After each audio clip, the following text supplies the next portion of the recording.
Hi, I'm Megan Haynes, and I'm going to be doing a presentation on school safety. I'm going to start out by some basic statistics of the amount of shootings that go on in our school today. So according to an article on newsmig.com, in the beginning of 2014, just 14 days into the school year, seven school shootings happened. They weren't all massive, they were on a small scale.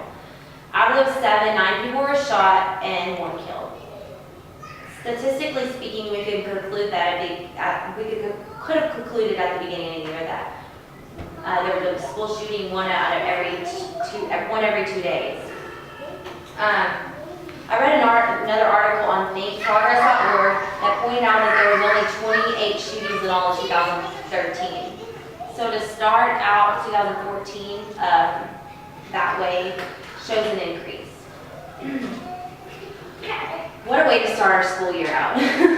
I feel that the worst part of the two of those was elementary schools. Kids are very innocent when they're in elementary school. Today I want to discuss with you how unsafe schools are becoming for our children because of the mass amounts of shootings that is going on in schools. In order to control the safety of our kids in schools, we must first see the problems in the schools, discuss possible causes, and then offer some solutions to get them under control. School shootings have always been around historically. The first one was in the 1760s. The issue is not that it's always been there, it's that it's increasing phenomenally and becoming the new norm, I believe, in our society. As I mentioned earlier, the beginning of 2014 has shown an increase from the previous year. According to CNN, the deadliest school shooting happened on April 16th of 2007, killing 32 people plus himself, which equals 33. He did this at 2 locations. So in order for the guy to leave a school after shooting a massive amount of people and go somewhere else and shoot somebody, that just shows the amount of security we're lacking in our schools and our colleges. In addition, in 2012, the second deadliest shooting in the world was in Newton, Connecticut, killing 27 people. He also killed himself, so that was a total of 28. The part that's most horrifying is that 20 of those people were elementary schools at the age 6 to 7. Most elementary schools do not have the capabilities to defend themselves, much less to even be involved in something like that. So it's just very disturbing to me to think that these are happening in elementary schools with innocent children. It's all high schools and colleges. Out of the 25 deadly school shootings in the entire world, 10 of those have happened in the 21st century. To point out the obvious, we're only 14 years into the 20th century, so the 25 deadliest, or 10 of the 25 deadliest shootings have happened in 14 years. It is frightening to believe that in the last 14 years, 40% of the deadliest shootings have happened, so it was 40%. This is a huge problem because if we cannot keep our children safe, then that is a problem. They are the future of the world, and we are allowing them to be corrupt by violence. It is our job to keep the children safe, not their own. I'm going to mention a few possible causes that have been studied over the last several years. The fact of the matter is that school shootings have not been resolved in any way. Since the beginning of the 21st century, the amount of shootings on a small, massive scale have increased. When people fail to mention the causes of school shootings, according to an article on scientificamerica.com, school shootings are premeditated, chronological, choreographed, down to the weapons and the clothes they're worn. So most of the time, these school shootings are premeditated. They're planned out. The kids know when they're going to do them and how they're going to do them. And a lot of times they'll go on Facebook and YouTube and all these social networking sites and put a pre-warning. So a lot of times these kids are warning other people before they go out and do it, and they're still getting by with it.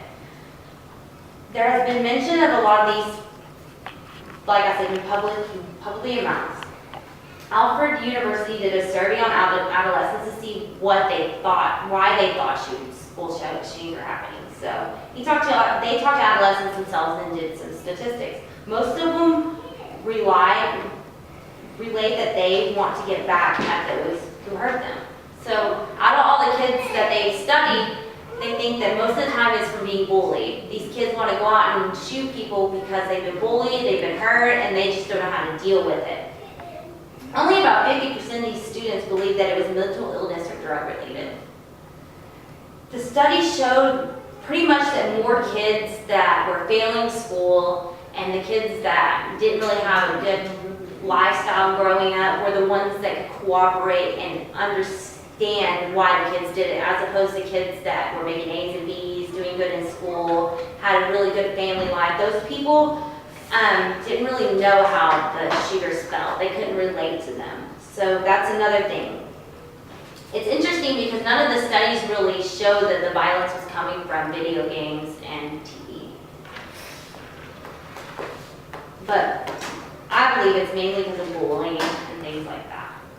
According to the blog writer Ricky Blow, the idea was to nurture a child in every way and to do absolutely nothing that would make them feel deprived or lower their self-esteem. What she means by that is our society is based upon don't spank your children, don't punish your children. You're going to get CPS called on you. You're shunned upon because you're tabooed because you punish your children. So now people just do timeouts, or schools, they actually award kids whether they're doing bad or good. So kids get rewarded whether they do half the work or if they do all the work. And so basically we're just showing these kids like half-ass it. I mean, because you're going to get a reward in the end. And so what this Vicki Block does, she believes that school shootings happen because these kids live in a society where they're not being punished. They don't have any. Children's minds are like adults in a lot of ways.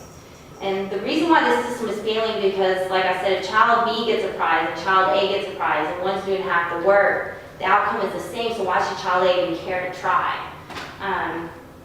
Teen rebellion is more dangerous than ever because they are catered to it. This is because society, like I said, has frowned upon corporal punishment. The change in parenting style has gone back to the 80s. And this was about the time when the school shootings started to increase and the violence started to increase. It was about the time the parenting style started changing. There is no true discipline anymore. They do not know what it's like to grow with responsibilities. In addition, parents do not control the access to the guns of their children. These kids aren't able to just go out and buy guns. I mean, you have to be a certain age.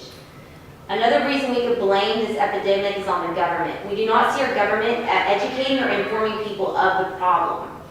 No one is directly speaking up to show the world the increasing phenomenon among the schools. In fact, the media actually uses these stories to benefit their ratings, but they never use the stories to inform people on how to change, on the fact that it's happening, the statistics by it. Because I guarantee if every media place stopped focusing on what's happening and making a big drama story out of it and started showing Americans 1 out of every 2 days there's a shooting in a school, people will probably be more reluctant to change than, oh, it's just another one of those shootings. People's minds just don't work like that. So the media is using it just to get higher rankings.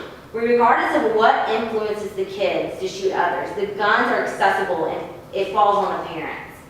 Kids do not have the ability to think rational, and that's because their frontal lobe is not fully developed. I don't care if you piss off any teenager, they're gonna not think rational.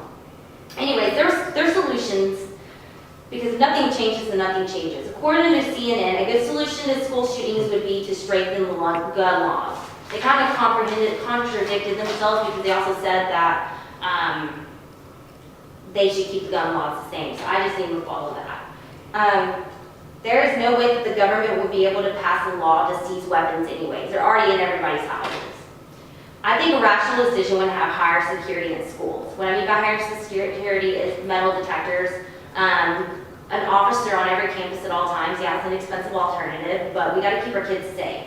And I think that all students should wear clear backpacks. Regardless of safety issues, if parents are really that worried about it, then they need a homeschool. Local communities need to focus on eliminating violence from their kids' lives. Also, the media should stop making drama-filled stories about students. And parents should lock up their guns.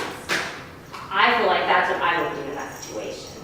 School shootings are a major threat to our children in the United States, and I believe that if we do not come together as a country to resolve the problem, then we will just make our society worse.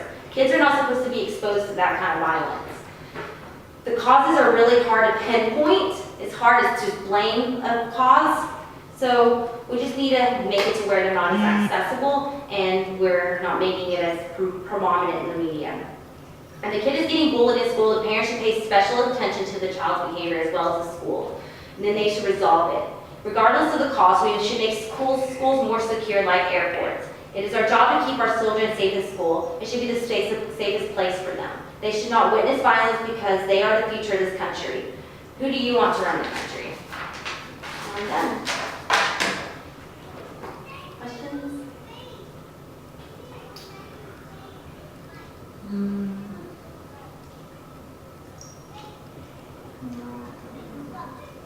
Were there more elementary shootings than high school shootings? There, honestly, I feel like probably about 20% are elementary schools, and then most of them are college campuses. But maybe a few high schools. I feel like all campuses should increase their security, regardless if it's elementary, junior high. I use elementary schools as a subject more than anything because they're the innocent ones. High school kids are more prone to being an adult than a child. They can't defend themselves. So that's why I used it so much. Any other questions? The shooters, were they mainly guys or women?